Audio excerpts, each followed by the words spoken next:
It's called the second season, the playoff path to the Super Bowl. In last week's exciting first round of postseason play, nowhere was there more exciting, explosive football than in sunny Baltimore, Maryland, where the Colts played the Raiders. Led by Burt Jones, the finest young quarterback in pro football, Baltimore had won its third consecutive Eastern Division crown in the American Conference, while Oakland and its unflappable veteran, deadly accurate Ken Stabler entered the playoffs as the wild card team and would be trying to attempt something they've never achieved before, a playoff win in somebody else's ballpark. Two of the most interesting offensive teams in pro football in Phase 1 on the road to Super Bowl 12.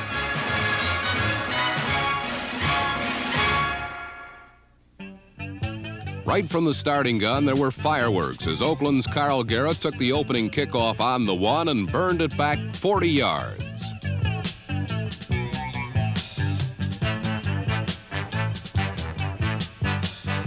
But there was to be no scoring on this series, or until late in the first quarter for that matter, mostly because of number 8 RAI, whose booming kicks, he punted twice in the first period, each time for 51 yards, kept Baltimore pinned deep in their own territory. There is no doubt Guy is the premier punter in all of football, perhaps the best ever, and his value to the Raiders is immense. The Colts never did extricate themselves from Guy's punting barrage, but did come close on a bomb from Jones to Freddie Scott that was beautifully played by number 24, 15-year veteran Willie Brown, one of the great cornerbacks in the game.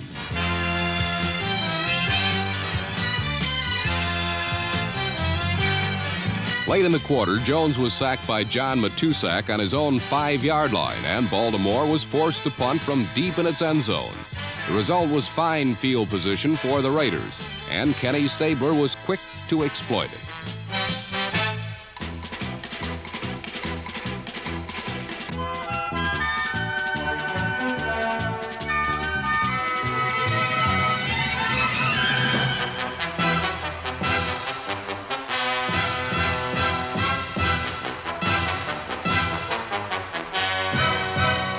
The big play was provided by setback Clarence Davis, number 28, who tore over left guard and ran 30 yards for the first score of the game.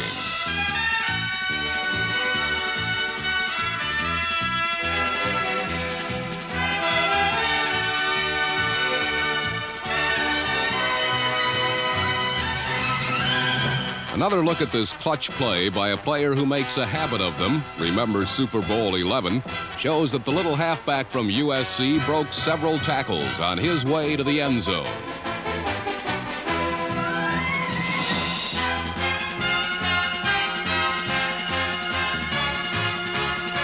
But Oakland's 7-0 lead was short-lived. For less than 2 minutes into the second quarter, the snake was bitten by the Baltimore defense. Number 40, strong safety Bruce Laird, stepped in front of Mark Van Egan and streaked 61 yards for the tying touchdown.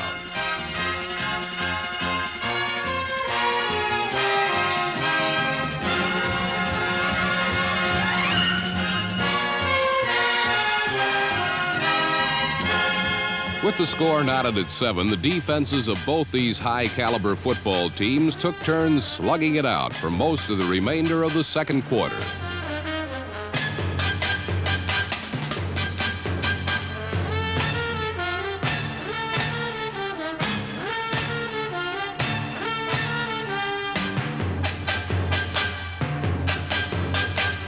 Stabler was denied access to the air by a Colts secondary that is not rated among the best, while Burt Jones was constantly hurried and harassed by the Raiders' strong 3-4.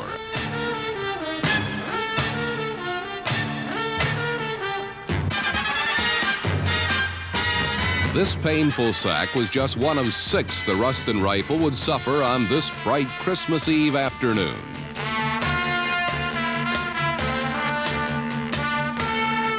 With both offenses impotent for much of the second quarter, Oakland's Stabler was undershooting some of his passes on this day, which saw temperatures reach 51 degrees and the condition of the grassless field good and dry. Then with 7 minutes left in the half, Burt Jones and the Baltimore attack began moving the ball for the first time, going from their own 20 to the Raider 19.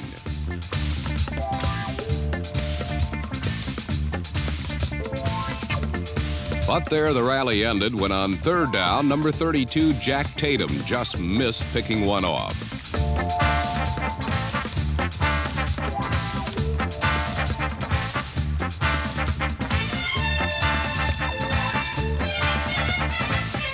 Baltimore's Ted Marchibroda called on Tony Linhart, who delivered a 36-yard field goal that put the Colts ahead by 3.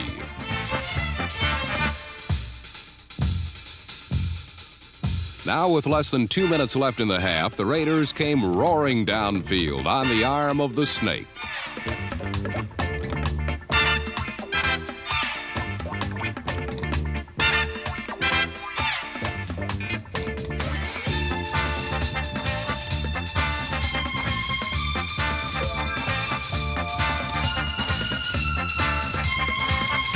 Mark Van Eegen brought the ball to the Baltimore 23, and Oakland had plenty of time to go for 6. But with a golden opportunity to score, Clarence Davis lost the ball and the Colts recovered.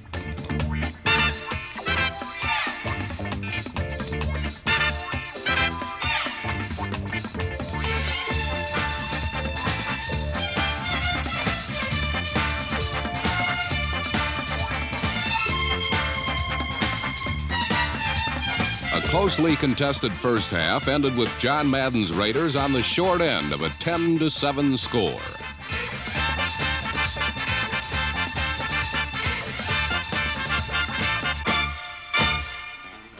In the second half, the tempo of the game increased sharply. On Oakland's first series, Stabler let go with a bomb to Cliff Branch, who had raced ahead of Nelson Muncy, number 31.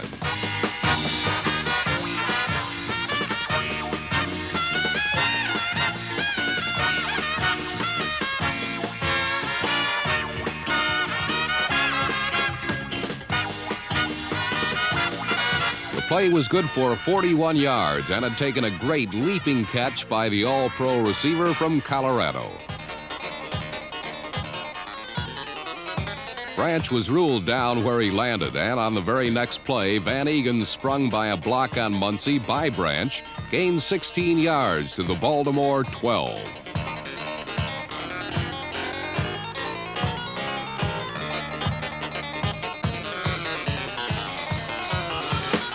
2 plays later, Stabler calmly passed to tight end Dave Casper for the touchdown that gave the Raiders a 14-10 advantage.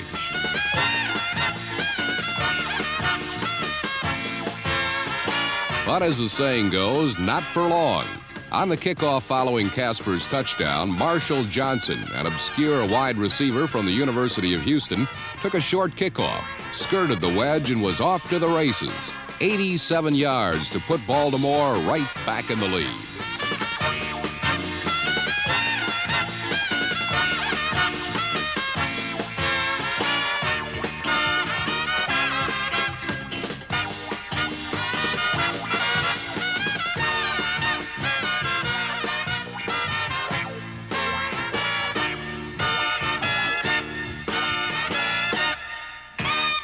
Leading by 3 again, the Colts came up with a big play on the next series when Bruce Laird intercepted Stabler for the second time, and the Colts had the ball in Raider territory.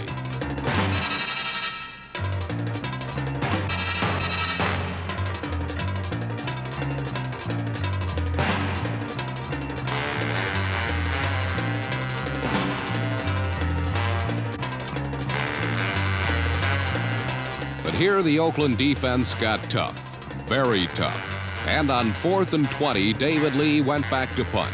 For the second time in 3 weeks, the result was disastrous for the Colts.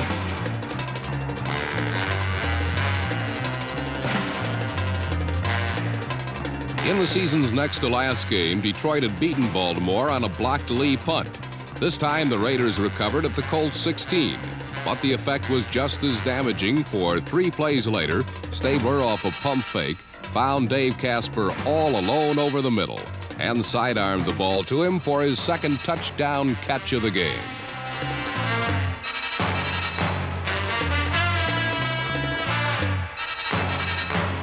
Oakland now led this seesaw battle 21-17.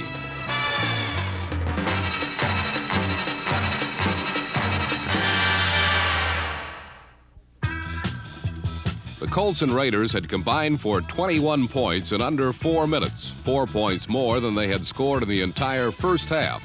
But the pace slowed momentarily, however, as neither team could score on its next possession, although each did move into the other's side of the field.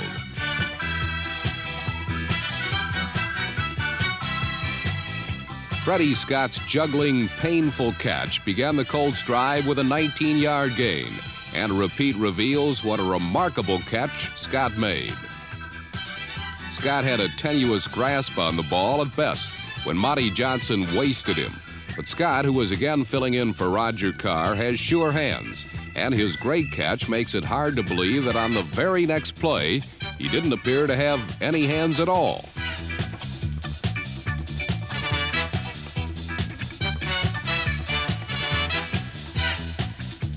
Though the Colts reached the Raider 35 and Oakland made it to the Baltimore 37, neither could score. But early in the fourth quarter, the Colts began another point deluge. Jones passed brilliantly on the drive, working number 35 Glenn Doughty outside and Lydell Mitchell in between the Oakland pass coverage zones. With 41 yards worth of completions, Jones had the Raiders rocked back on their heels, and after 4 runs gained 28 more yards, Jones went for the touch with another pass.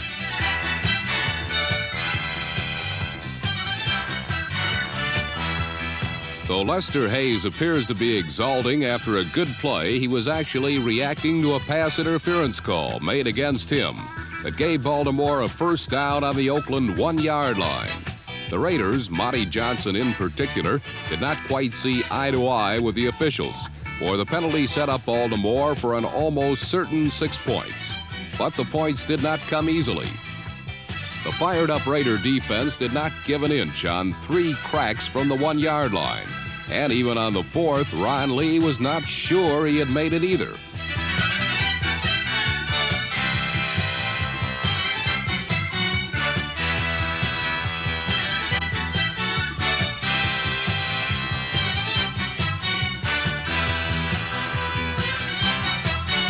Lee had made it, however. Baltimore led 24-21, and the race was on again.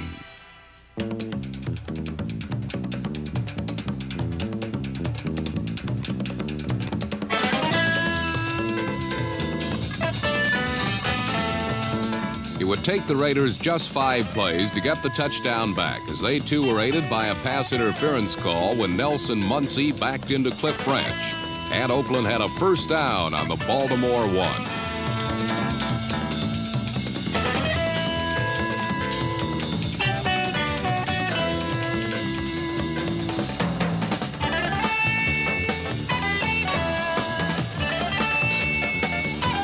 The Raiders, unlike the Colts, had no struggle getting into the end zone. On the next play, designated touchdown scorer Pete Banaszak, number 40, charged over the Colt goal line, and Oakland had reclaimed the lead 28-24. Now it was Baltimore's turn on the upside of the seesaw battle.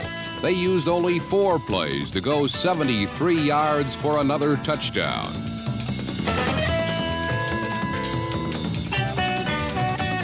The first play of the drive was a 30-yard pass to Raymond Chester, and a look from the end zone reveals how well Jones used his tight end, waiting for number 87 to break past number 58 Monty Johnson, then dropping the ball over the beaten Oakland middle linebacker.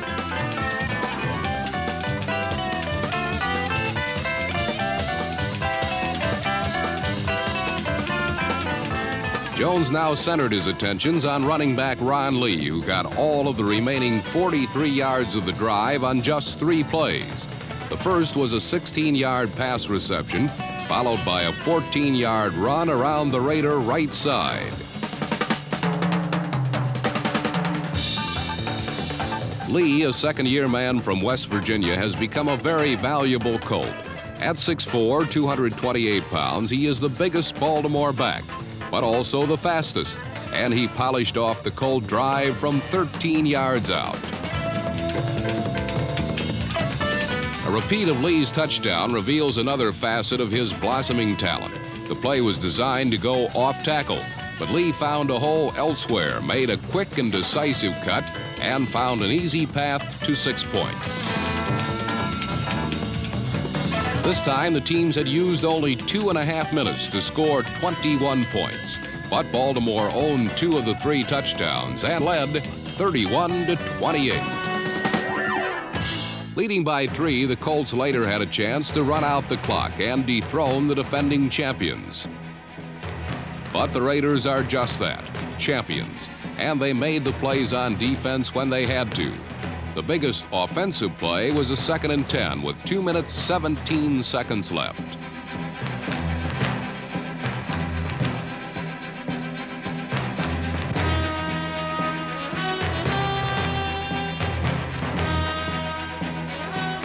A 42-yard pass to superb tight end Dave Casper carried the Raiders to the Colt 14. And an end zone repeat reveals why Casper is an all-pro. In the most crucial of situations, Casper had to make what most receivers consider the toughest catch of all. Looking straight back, then catching the ball as it came down directly over his head.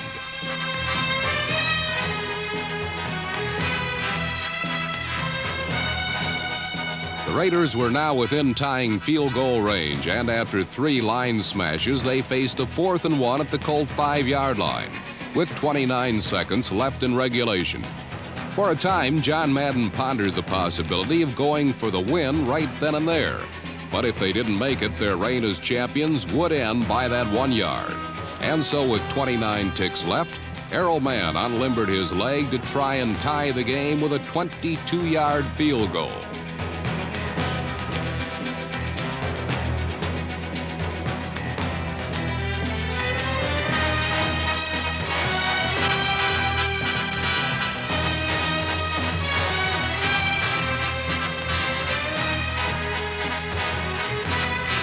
Like a man who does this sort of thing 3 times a day, Errol Mann pumped it through, and the game was tied 31-31 going into sudden death overtime.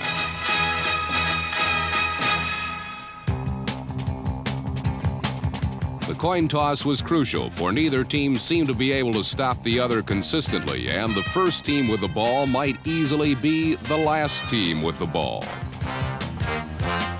The team with the ball would be the Colts, and the pressure now sat squarely on the Raider defense, which performed brilliantly.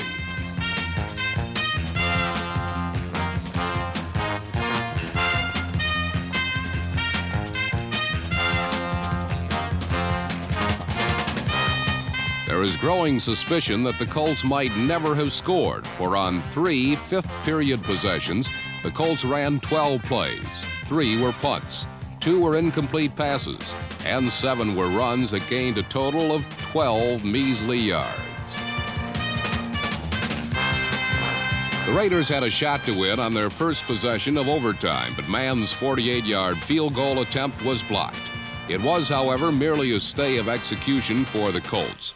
For 10 minutes 44 seconds into sudden death, Stabler began another drive toward sudden victory.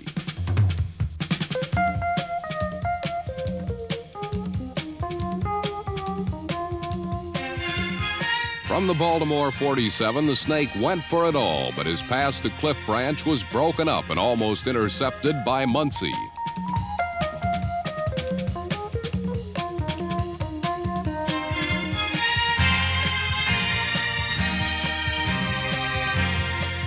After reaching the Colt 35, the drive nearly ended again when Fred Cook engulfed Stabler and the ball popped free. But the whistle had blown, and Raider guard George Beeler recovered the ball anyway. More important was the fact that Oakland now faced a 3rd and 19 as the 5th period neared its conclusion.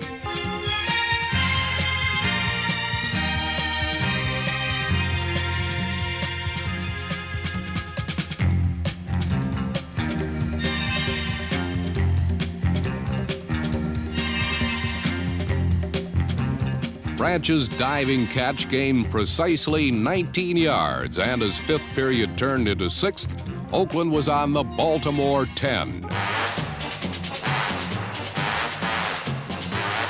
And then it was over. Only the third game in NFL history to stretch into 6 quarters was ended by Dave Casper's third touchdown catch of the game, 43 seconds into that 6th quarter. It was the third longest game in NFL history. The Raiders' first win in the playoff game away from Oakland, and truly one of those games where it's a shame both teams can't win. The Raiders had won it, however, and their season now continues with their third game against Denver this season, this time for the AFC Championship. For the Colts, 1977 is a memory. Their 37-31 loss to Oakland hurts right now, but it wasn't a game that they, the Raiders, and pro football fans everywhere will remember for a long, long time.